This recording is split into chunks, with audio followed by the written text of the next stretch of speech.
Hi, it's the Urban Lady Prepper, and this week's episode will summarize all the prepperness this season and end with some questions submitted by you, the listeners and readers.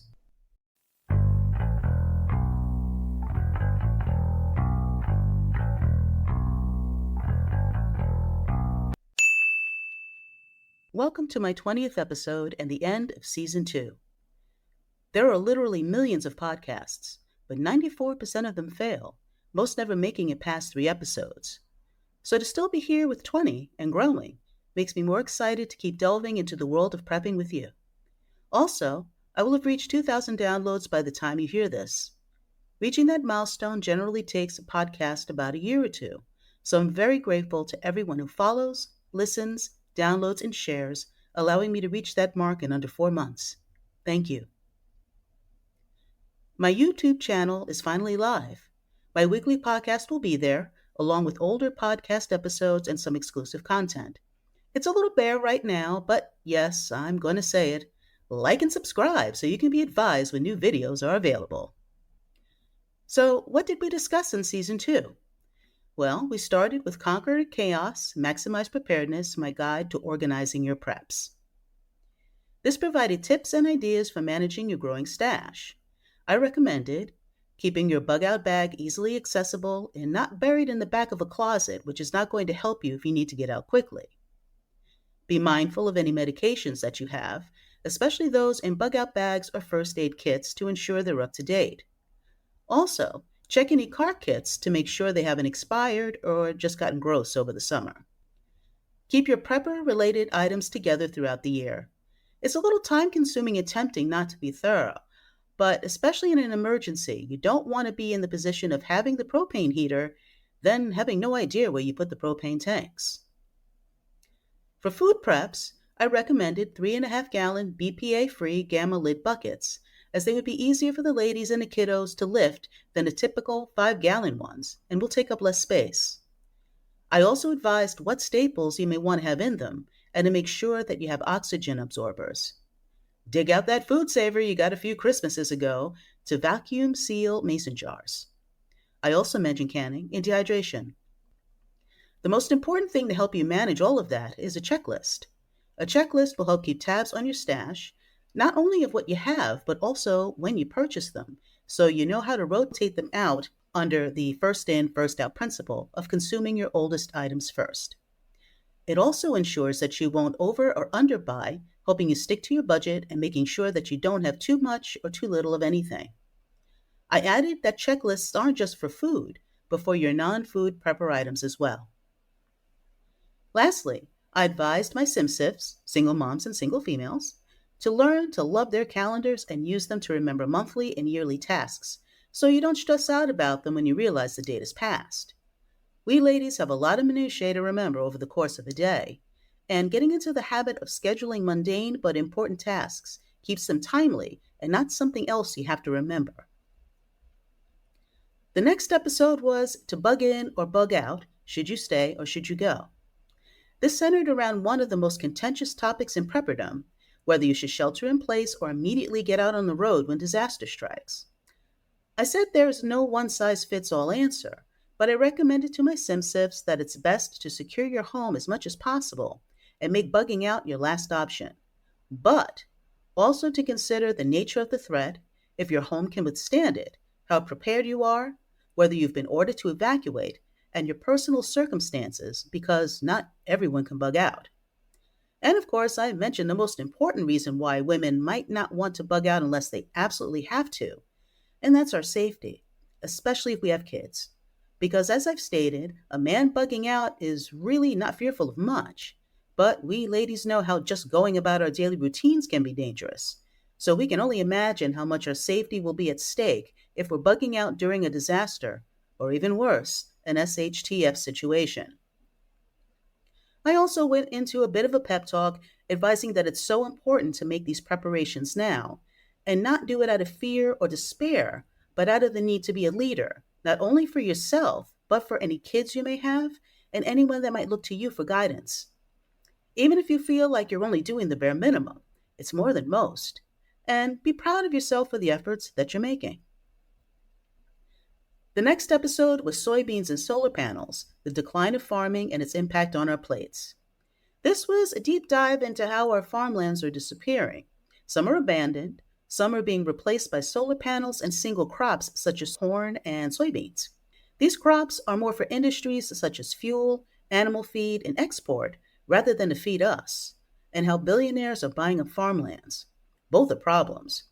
On the one hand, it helps to provide something we need, an alternate source of the electricity we demand, but also things we don't need, like possible frankenfood and less food choices for us. The goal was for us as consumers to understand the plight of the farmer, whether in the US or anywhere in the world. It's not easy feeding a country, and we need to be more supportive of what they do. We need to begin growing our own food, and if we won't or can't, to support our local farms and co ops before we are victims of whatever the powers that be decide to feed us. Remember, whoever controls the food controls the people. If you would like to read the article, it's available on my vocal page, and I'll provide a link for you in the description page and in my blog. Then, just in time for the school year, I uploaded Raising Resilient Children Essential Safety Tips for Parents. I wanted to uplift my single moms who have so much on their plates, the most important being the safety of their kids. I wanted to remind them that prepping doesn't have to be negative, it can be a very positive experience that could be shared with them. Doing it together will strengthen your bond with your children and help them be more mindful of situations where their safety might be at risk and what possible options they have. I shared some tips about building a foundation of safety. I provided age appropriate prepping activities, and I also recommended other things that could be done together, such as taking cooking or self defense classes, with the intention of building positive communication with them. Yes, even that aloof, cranky teenager. I wanted my single moms to understand that prepping can actually be fun, and it serves a twofold purpose. It's bringing your family closer together, while at the same time having you prepared for an emergency so you can get through it in a supportive way rather than a stressful struggle. My next episode was my most popular, Becoming Invisible, Your Guide to the Gray Man Lifestyle. I'm honestly not sure why this resonated as much as it did, but apparently it's something that I need to bring back more expansively, and I will do that. It addressed what many of you have heard of, but weren't sure exactly what it entailed, and that was becoming what is called a gray man or woman. It isn't about living a life of misery and deprivation, but taking control of your security and privacy. It was about being prepared for the unexpected and knowing how and when not to draw unnecessary attention to yourself. I outlined the four gray man aspects: situational awareness, unassuming appearance, living under the radar, and digital footprint. I broke down each one and assured my stylish ladies that it's not about giving up your beautiful wardrobe, hair, and makeup for sweats and dirty sneakers all the time, but rather making it an aspect of your personality that you can assume when necessary and have a gym bag full of that in case an emergency comes up and you need to go gray on the fly. That could be for anything from civil unrest to an SHTF scenario catching you out in the street. Oh, and have you Googled your name yet? If you haven't, you might want to do that, and then decide how you want to remove this information from the internet as much as possible, whether manually, good luck with that, or hiring a service that will do it for you. Do your due diligence if you go that route. It'll be worth it if you don't like what you see when you do Google yourself and hit enter. Next, it was a special two-parter, Preparedness for Everybody, Disabled, Elderly, or Injured. It featured my very first interview guests, Nicole Adamonis and Miss Cassandra, two ladies with disabilities. The first part was information that explains just how difficult it is, not just for the disabled, but for our elderly and those who are temporarily incapacitated, which could be you. This could be a situation where someone just had surgery, or had an accident, or was temporarily confined to a wheelchair, or otherwise just not physically able as they normally were. The point was that a disaster will spare no one, and it wouldn't wait for your leg to get out of that cast to strike. You will be just as dependent on emergency services to assist you as someone who's been having a physical issue their entire life. It went on to the conversation with the ladies, who gave very honest insight into their lives and what they have to deal with and how they prepare for emergencies. The first part was their introduction, And the second was a continuation of the interviews, as there was so much good conversation and information. Both were popular episodes, and I thank both ladies for being so forthcoming. I plan on having a bonus episode that included some things that Nicole and I spoke of that kind of went off topic, but I think you will enjoy. I'll be putting that together and up on the YouTube channel soon. My latest episode is Water in Extremes, a guide to adapting to the loss of fresh water. This topic has been in the making since Urban Lady Prepper started as a website and a podcast. I spoke of the importance of water from the very beginning on both. The importance of water cannot be overstated. I wanted to drive home the point of how little water humans have to work with and how the situation is not improving due to drought and the draining of our aquifers. I indicated that we only have about 1% of fresh water on the planet that we can use for all of our needs. Someone has since countered that it wasn't true because there are freshwater lakes, one of which provides 10% of the Earth's fresh water. But understand that it's 10% of that 1%. We have a water crisis, folks, and I made some suggestions about what you can do to ensure that, whether it's a water main break, water restrictions, or other reason water is compromised or limited, you have what you need. I spoke of types of water storage so you can stockpile based on preference, budget, and particular situation. I recommended rain catchment as an option, with the caveat that not all American states are created equal when it comes to the legality of it. Yes, your local and state governments may have restrictions on how and how much rain you can collect. I provided links to support the information, and there's also a link in my blog at urbanladyprepper.com that will advise on the water catchment restrictions in your state. All of these episodes that I'm drawing from are available up on Podbean, which is where my podcast is hosted. So feel free to go back and listen to these older episodes and the ones for the prior season. Now, the last portion of the show is Q&A, and I have 3 great questions. I hope to have some audio questions, but everyone seemed to be a little audio shy. So I used a few questions from subscribers to my weekly newsletter. If you would like to subscribe, you can do that through my website or through this podcast's description. So the first question comes from JG in New York, who writes, "Hi ULP, I'm happily married and current world events have started me down the rabbit hole of prepping. My husband has no interest in it at all. How can I get him on board?"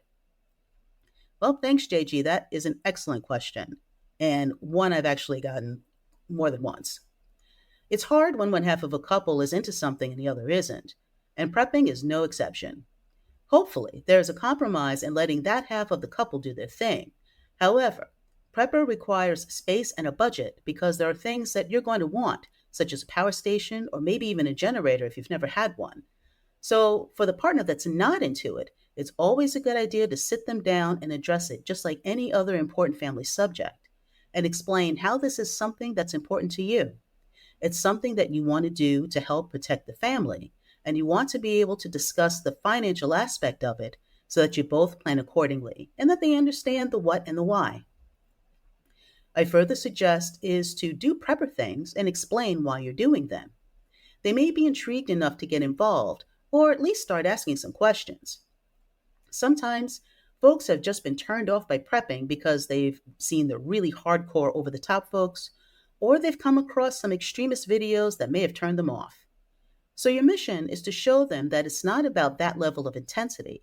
It's just about getting some basics to assure that you have it and that you can get through 2 weeks to a month in case the worst happens.